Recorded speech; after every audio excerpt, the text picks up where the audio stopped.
was going to do an opening today, but this came in the mail for me on Saturday.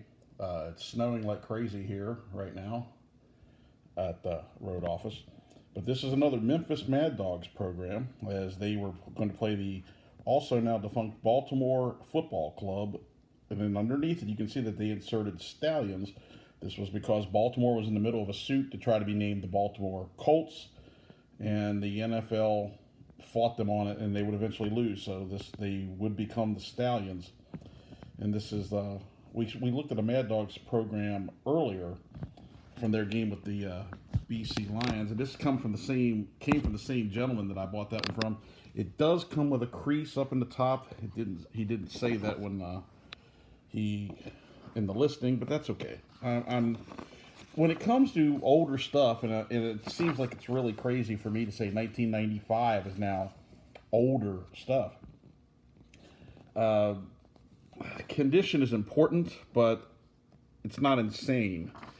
And we'll go through here briefly. There's some talks with some CFL legends. And see, a lot of this stuff is going to be secondhand, because I believe a lot of it was covered when we did the Mad Dogs against the BC Lions. There's Joe Theismann has a Toronto Argonaut, J.C. Watts. See, a lot of this stuff, I do believe, if you've watched our other video, the Memphis and BC game, a lot of this stuff will look very familiar. This was, again, the official Mad Dog workout facility. This is what I really like this. I wish more football programs would do that, where they would have a sheet to keep track of the drives as the game goes along. And a lot of times that doesn't happen.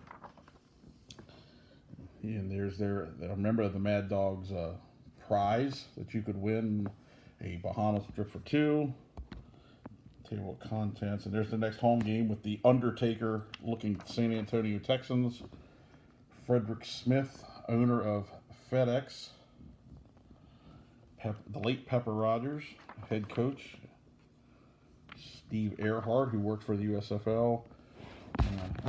We covered all this before, but we're going to go through it again since it's here. The differences in the CFL field and the American style field.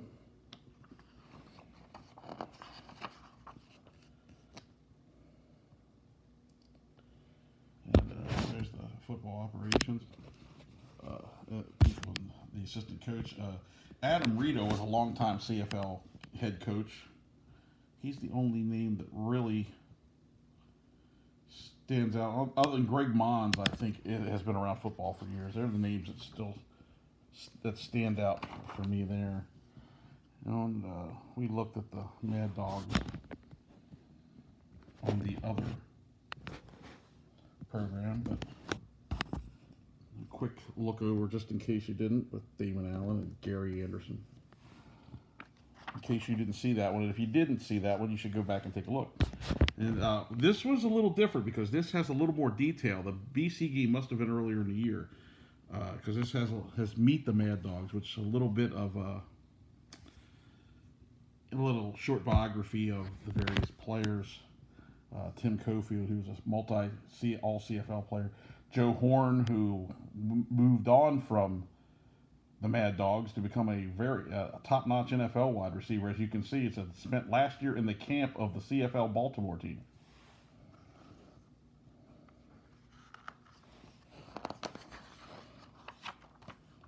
Mad Dogs and crazy clowns. Oh, here you go. Where does a mad dog go with a broken bone, or a strained muscle, or a torn ligament, or an aching back? Well, the Campbell Clinic Orthopedics. Chuckles like that, it's hard to believe the team didn't make it. Samstown Casino, just south of Memphis. And there's the Dogs alphabet roster. And Brian Hot Dogs, the official sponsor of the Mad Dogs. And then there's, I really like this. The CFL, I wish more of the NFL programs would take advantage of this, because some of this stuff is really good. I mean, I love the way it's laid out, the starters and the depth chart. This 95 CFL program, I would say, is very top-notch as far as I'm concerned. As far as the quality. having items that if I was designing a program, it has things that I would put in it.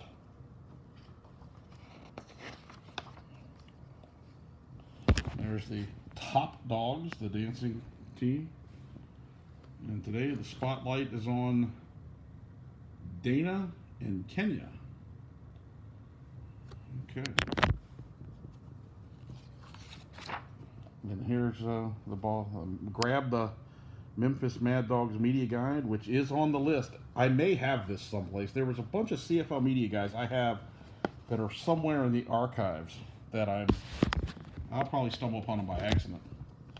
There's the Baltimore Stallions, who they're playing in this game. And the Liberty Bowl, still in use today by the Memphis Tigers of the American Football League. And there's the tea-grabbing dog Alien. Very similar to what they do at Boise State, where they run out onto the field and grab the tea and relay it back to the sidelines. This is an advertisement for the upcoming Kroger St. Jude tournament in Memphis. I believe that's Pete Sampras. And there's the address books and logos of the various teams in the league.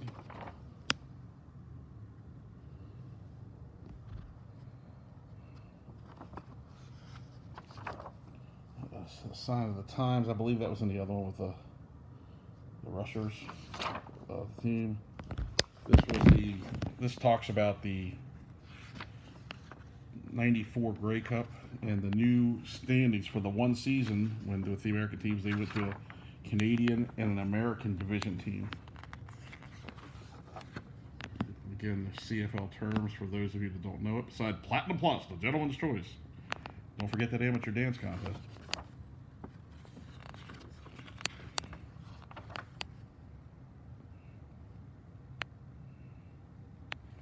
New Kitten Town, sorry. It looks more like an H. But.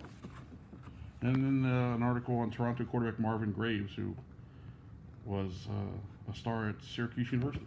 So, again, a little disappointed in the crease at the top, but you can't argue. The 95 CFL program is downright tremendous. It has everything you would want in it. And here is our time killer. We have the Great American Bash from 1988. We did 1987 recently. And it looks at the previous year's Great American Bash, the War Games. As you can see, Arn Anderson and Ric Flair double teaming Road Warrior Hawk. And up here you have Lex Luger and the Road Warriors sticking Tully Blanchard's head into the cage. And there's some various grappling action from the previous year's Bash. Horsemen battle their enemies.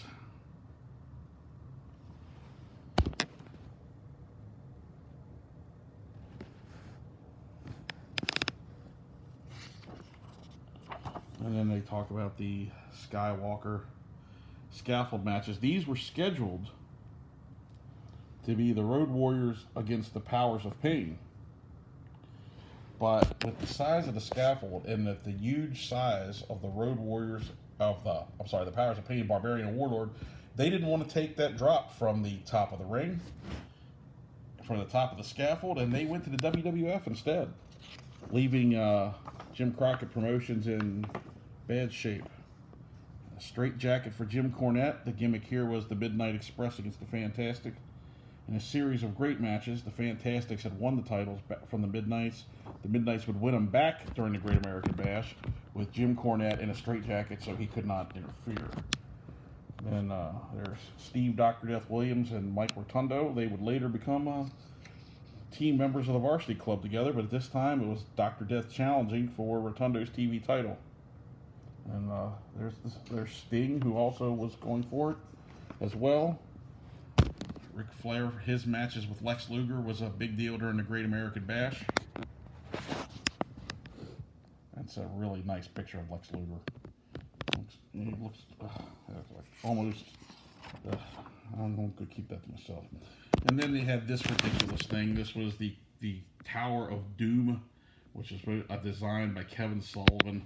in which you had the guys would climb to the top of the, well, they would climb to the top by a ladder of this contraption, and they would climb in this door of this top, and at the 1988 version of this that I saw at the Capitol Center, I don't think we've done that program yet.